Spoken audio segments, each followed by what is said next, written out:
Ich kann mich noch gut an die erste Fahrt vom Flughafen zum Hotel erinnern und es ist einfach eine andere Welt und eine andere Realität und auch wenn man es so ein bisschen vom Fernsehen kennt oder so, ist das ein ganz anderer Eindruck, wenn du das im Real Life miterlebst. Ähm, also Kulturschock war schon mal heftiger und so. Ähm, und wir haben uns aber immer sehr sicher gefühlt. Also so bei der zweiten Reise sind wir dann auch um 11 oder 10 in der Nacht allein durch die Hauptstadt gegangen und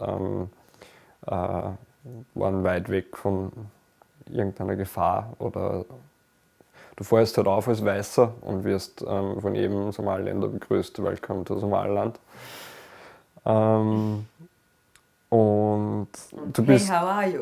Du bist natürlich unter Polizeischutz von der Regierung, weil das ja in einer Mission marketingtechnisch der Super-GAU wäre, wenn Europäer oder Weiße dort was passiert. Weil wir haben Frieden ist so das Hauptargument für für einen Chaos. Bei der ersten Reise war es so, da wollten wir, also das haben wir im Osten unterwegs gewesen viel, also nicht so viel in der Hauptstadt gewesen. Und da hat uns die Regierung einfach 2 Polizisten mitgeschickt und sie haben gesagt, wir dürfen ohne die Polizisten nicht verreisen.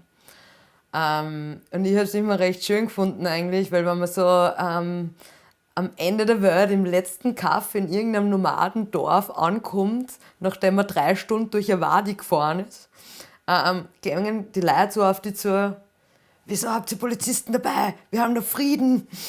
Und es ist irgendwie, es war für uns immer so eine schöne Bestätigung, weil wir es so absurd gefunden haben, dass wir Polizeischutz brauchen. Und die Leute sich halt auch jedes Mal irgendwie so nicht, also sie waren uns immer gut zugeneigt und haben uns immer willkommen geheißen und haben immer sofort einen Tee gekriegt, einen Somali-Tee und haben immer eingeladen worden, irgendwie da zu sein. Aber es war immer so das Thema, so warum habt ihr eigentlich Polizisten dabei, die braucht man ja gar nicht.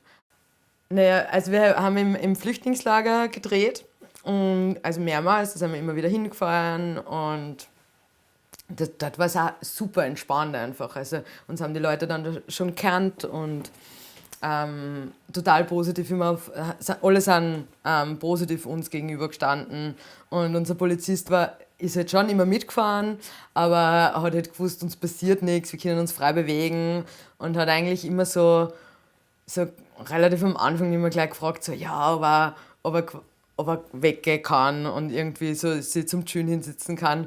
Und also man muss dazu sagen, wir haben nicht Englisch oder Deutsch miteinander kommuniziert, sondern mit Händen und Füßen, weil er hat nur Somali gesprochen. Und es war irgendwie immer so süß, wie wenn so das Kind zu den Eltern kommt und fragt, ob er spülen gehen kann.